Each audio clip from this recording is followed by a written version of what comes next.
Salut les amis, j'espère que vous allez bien. On se retrouve pour une nouvelle vidéo débrief du match entre le PSG et le Stade de Reims. Un nul un peu partout. Et quand t'es le PSG, j'avais évoqué ça dans la vidéo. Si vous avez pas vu la vidéo, je vais vous la mettre en description. Pour ceux qui veulent voir la dernière vidéo qui est sortie avec Daoud, ce sera en description. Je vous la mettrai, allez stream fort. Et si la vidéo vous a plu, n'hésitez pas à liker et à mettre un petit commentaire. Ça soutient énormément et c'est très important. Merci à vous, merci à tous ceux qui vous abonnez. Et merci à tous ceux qui vont liker. Et là, on va parler de ce match. Comme vous savez, on est là pour débriefer. Et il y a beaucoup de choses à dire avec le début de page qu'il y a on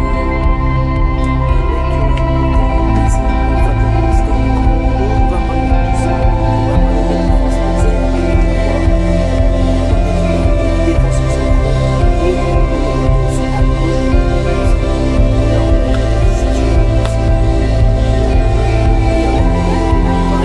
la défense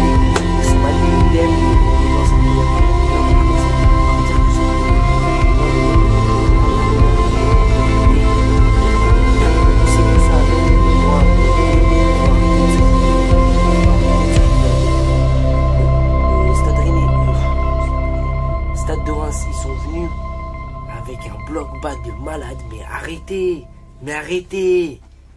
On sait très bien que vous jouez pas comme ça. Arrêtez de venir contre les mecs, c'est une dinguerie. Ils viennent avec un bloc bas contre le PSG juste parce qu'on est le PSG. Mais jouez votre jeu, bordel, jouez votre jeu. Pourquoi? Je comprends pas pourquoi les équipes de Ligue 1, il y en a qui jouent comme Saint-Etienne, qui a très bien joué contre nous. Donc je reviens, mais entre parenthèses, bravo à Saint-Etienne encore une fois, qui n'ont pas mis le bus et qui ont joué leur jeu. Et à un moment donné, il n'y a pas à mettre son bus comme ça. Arrêtez. Si c'est pas pour se prendre des buts, pour chercher le nul. Ils ont fait des contre-attaques minables, Reims. Ils ont fait des contre-attaques minables et ils ont une bonne action sur le but et ça y est. Arrêtez un peu. Arrêtez parce que à un moment donné, ça devient pénible, ça devient trop. C'est pas possible de faire ça, de mettre le bus contre le PSG. Et comme tu sais que nous, on essaie de... on est nul contre les blocs bas, et tu le sais et tu mets le bus. C'est pas normal. À un moment donné, jouez votre jeu. Arrêtez de venir en 5 défenseurs. Et 10 défenseurs, je sais pas, il y a 0-0 après. Oh, arrêtez. Arrêtez. Ils mettent le bus, ils mettent les équipes de base Reims. Désolé, mais Reims de base ne joue pas. Atroce. Reims de base ne joue pas en. Ne joue pas en bloc bas. Donc, à un moment donné, ça sert à rien de me dire ouais, mais Reims, il dit un bloc bas, et c'est que dès qu'il dit tout ça.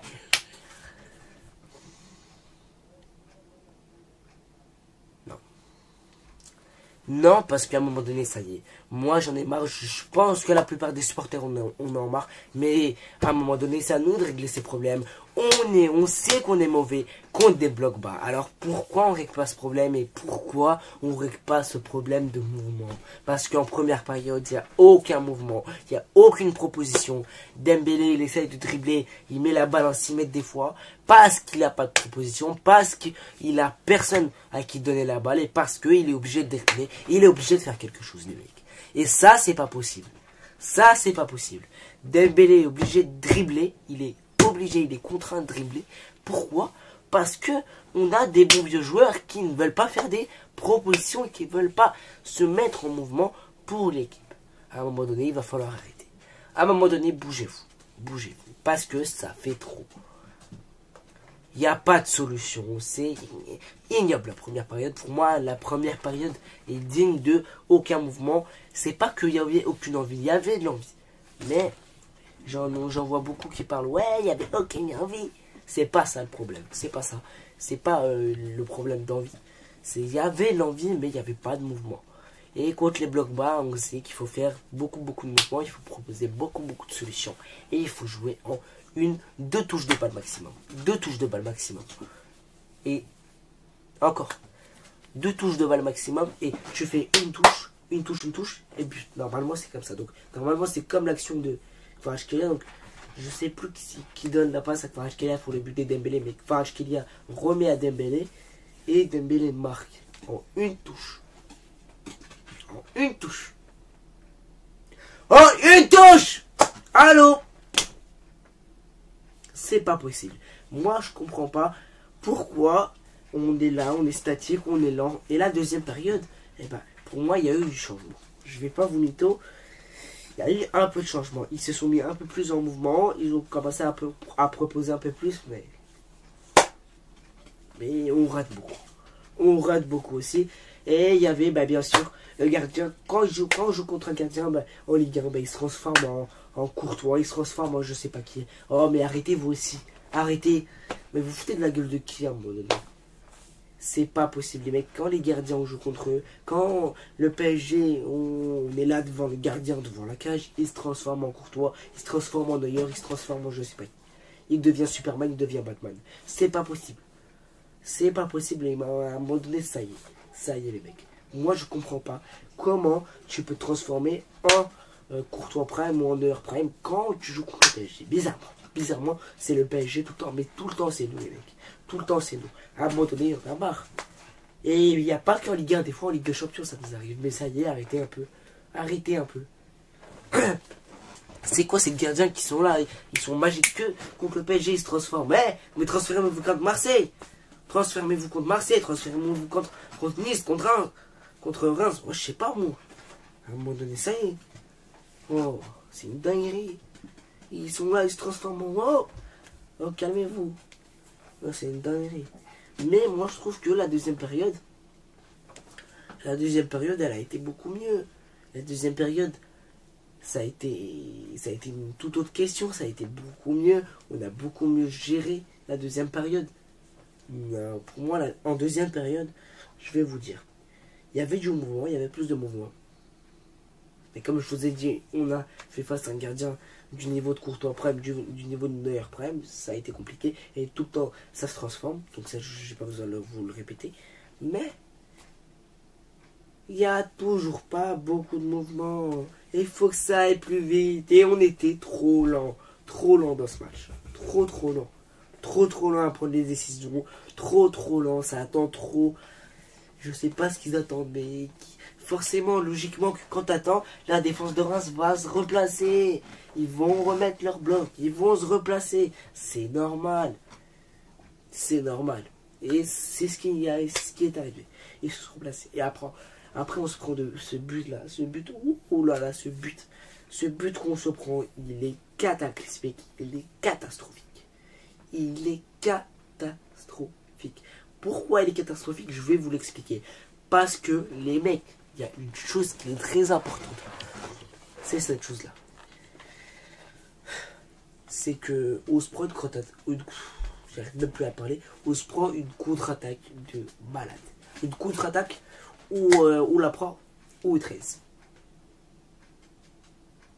Il n'y avait aucun défenseur. Eh ben ouais. Il n'y avait pas de défenseur. En retrait, fini. Fini les mecs. Ils jouent en retrait, c'est finito. On n'a pas plus. C'est comme ça.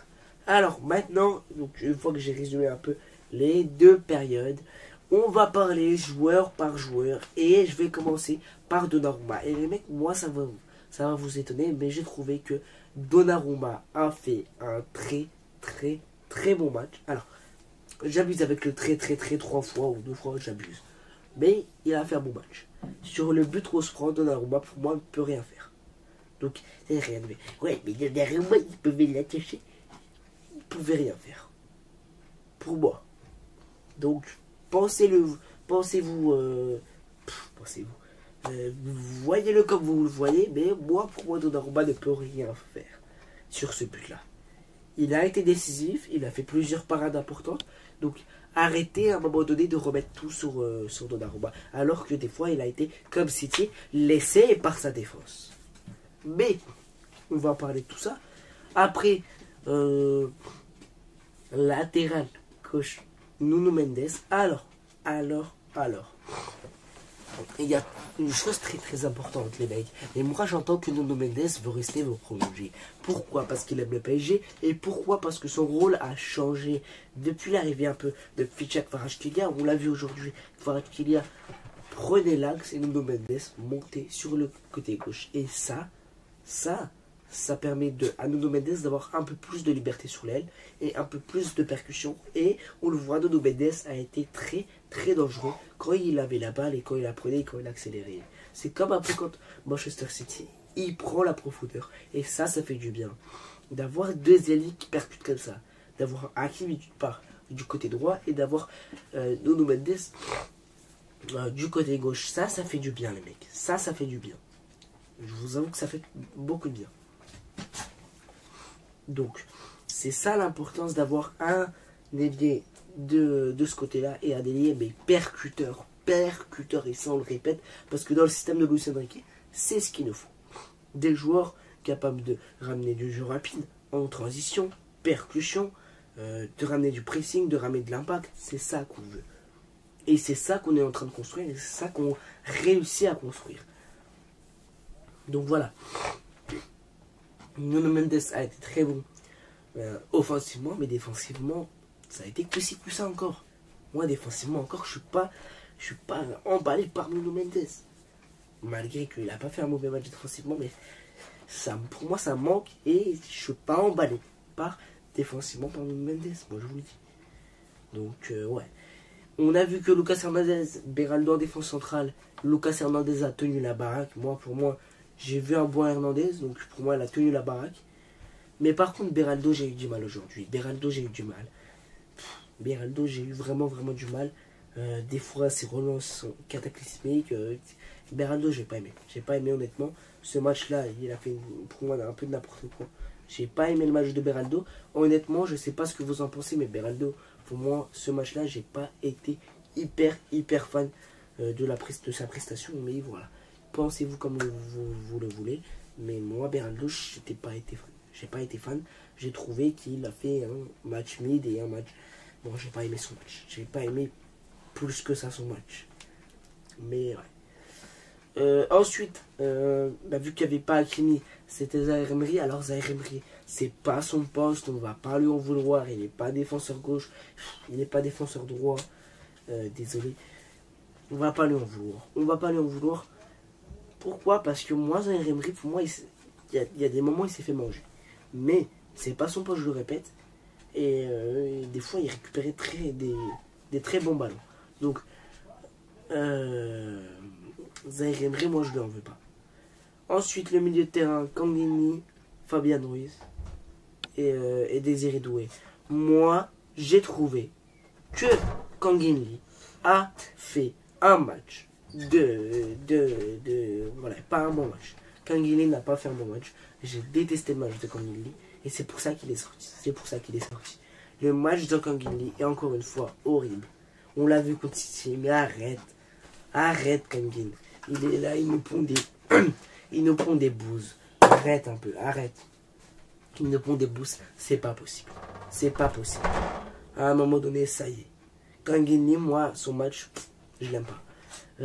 Fabian Ruiz, ça va, j'ai bien aimé. Ça va, mais sans plus. Fabian est sans plus. Ensuite, Désiré Doué, j'ai bien aimé. Mais Kangini, c'est le seul vraiment flop que j'ai trouvé au milieu de terrain. Et Vitinha, quand il est rentré, ça a beaucoup changé les choses. Parce que Vitinha, c'est ce joueur-là qui porte la balle et qui est là, il casse des lignes, le mec, il est... Wow. C'est une dingue, Vitinha. Il est rentré et bizarrement, ça allait un peu mieux.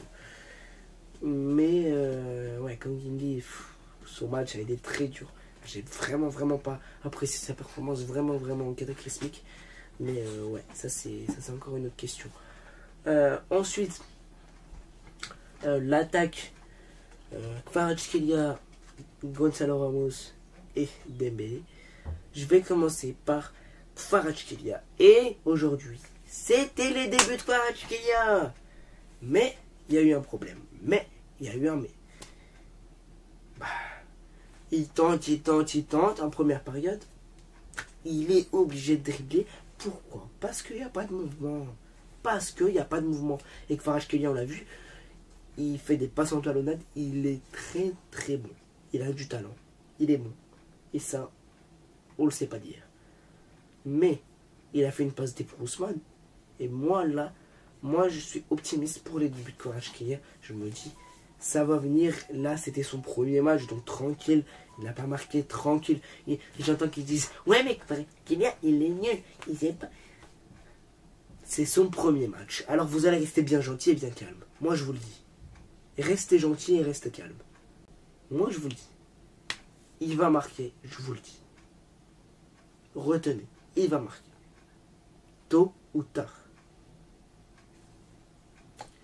Après, Gonzalo Ramos, j'ai trouvé son match horrible. Horrible. Il a rien fait. Moi, il n'a pas apporté grand chose. Il a été fantomatesque. Quand il est titulaire, je ne sais pas où il disparaît. Quand il est titulaire, il est fantomatesque. Et quand il se trompe de match, il est cataclysmique. Il est très très bon. C'est un problème. Mais je crois que les mecs, on se rend pas compte. Il y a moyen que Luis Enrique ait raison de ne pas le titulaire. Et on le voit. Parce que oui, c'est un niveau. Mais là, ça a été très compliqué. Il n'a pas joué ce qu'on peut faire.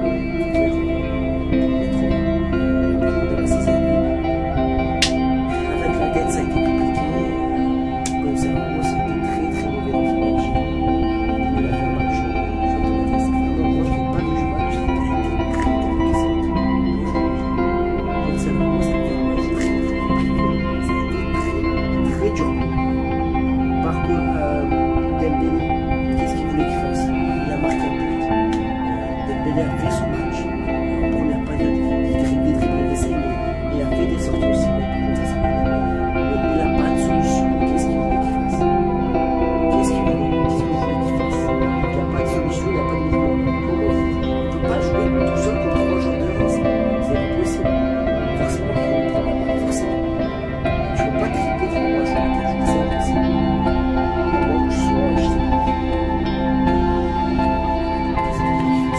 Il a marqué son but, il a fait son but.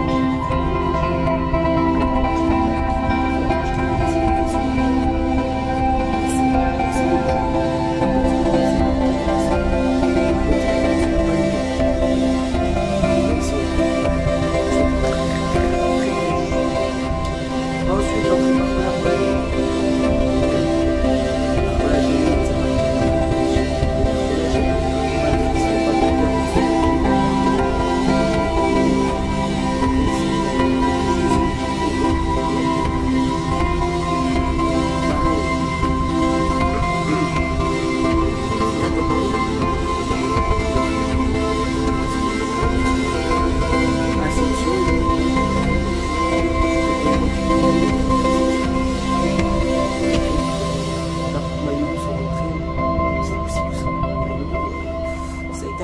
aujourd'hui, moi je trouve.